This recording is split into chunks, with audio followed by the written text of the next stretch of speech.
Hey, welcome back, guys. Jason, KM4ACK. Today, I'm here with Brad, W4HBZ. We are going to be putting a battery in the Aries trailer. Stick around, and we'll get right to it. Brad, how's it going, man? Good, Jason. Awesome. Thanks. So, what we've got today is a 100 amp hour battery already installed. 100 amp hours. All right. We're going to be tripling the capacity of the Aries trailer. Wonderful. So, now I'm curious, how many radios roughly are in this thing? 3 primary, and then we have 4 others that are secondary, and then we add others in as needed. So okay, so that 300 amp hour battery is going to give you a lot of capacity. Wonderful. And it will discharge up to 200 amps at a time. Wow. So if you can talk on all 6 radios at one time, you're still not going to overload this battery. Trailer's not that big. And a big shout out to Redodo for sponsoring today's video. All right, so Brad, this is the battery that we're going to be using to upgrade the Aries trailer today. This one is 320 amps. So we're going to be tripling the capacity. And if our counterpart gets back with that battery switch, we're actually going to rewire that one and keep it so that we can use it as a reserve if we need to. Nice. Now, I've been doing some testing on this. This thing pulled a little over 325 amps when I did the discharge test. Wow. So we have got more than enough capacity for what we've got in the Aries trailer at this time. By the way, I got to show you the cool Bluetooth app here in just a second. Oh, nice. So we'll be able to Bluetooth from your phone and check all of the statistics on this battery. Great. So you'll know exactly what you've got left in it. Now, one concern you had was cold weather. During the parade last year, what was it? 17 degrees? All day. It was cold. This battery has low temp charge protection in it. I threw this sucker in the freezer overnight just to verify everything was working as it's supposed to. Nice. Okay. So it will not allow you to charge below freezing. And I believe it's -4 degrees Fahrenheit is when it will stop discharging. Oh, wow. Now, Okay. if it gets down to -4, We're not working. you're on your own, pal, at that point. Great. So this should have everything we need for the Aries trailer ready to go. We've already got a charger in there, the Epic Power Gate from West Mountain. So that's going to take care of the charging for us in this. So this should be a really nice upgrade for the Aries trailer. That's awesome. So, by the way, 57 pounds. Have you picked it up yet? No. Wow. All right. A little bit heavier than that 100 amp hour we've got. Put it over the axle. There you go. There you go. Don't put it towards the back of the trailer. You never want to backload one. Get a little sway.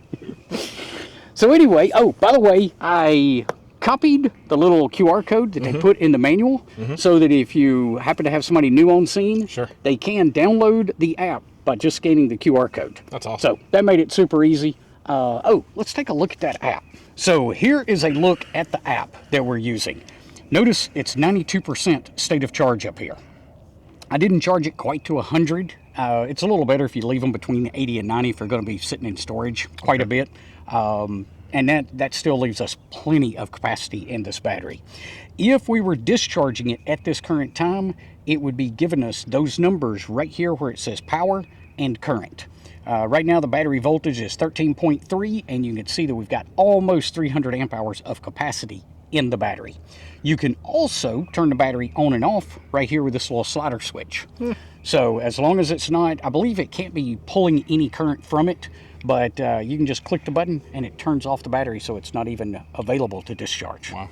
So it's got quite a few features built in, but the cool part is this state of charge right here, so you can look at it at any time during the day. You don't have to have an internet connection to use the app, but you do need Bluetooth to be able to connect to it. The only thing I don't like about this app is it's going to ask you to create an account.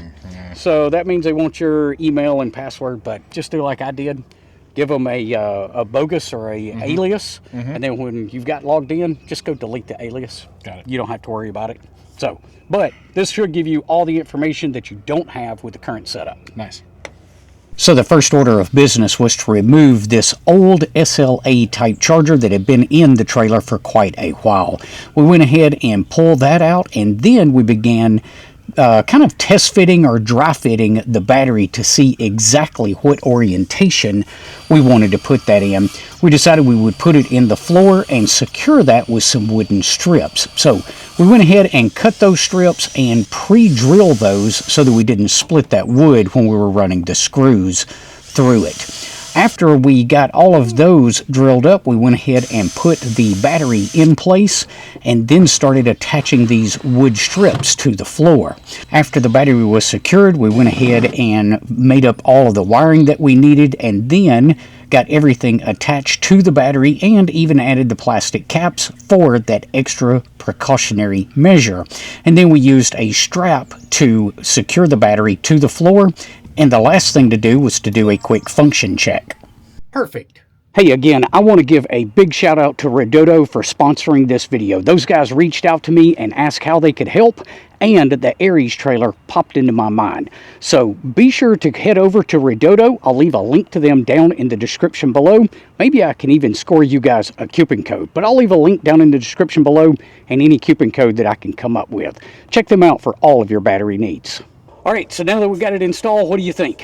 It looks really good. You like that? I do. All right, so the one thing we decided, though, the way we've got it wired right now is we would have to unplug the 320 battery and plug the 100 amp hour in. And one of our counterparts, KD4EYF, had a fantastic idea, and that's that battery switch. So I think what we're going to do at some point in the very near future is put a battery switch on that. We left that 100 amp hour. The 320 is going to be our primary, but that will allow us just to flip a switch and move right to that 100 if we need to. That'd be great. I'm thinking that's going to be a winning combination. All right. Absolutely. Man, thanks so much for playing along today. I appreciate your help. Absolutely. Guys, if you found today's information helpful, be sure to give us a thumbs up before you head off. We will see you on the next one. Until then, 7-3. What do I do with my hands?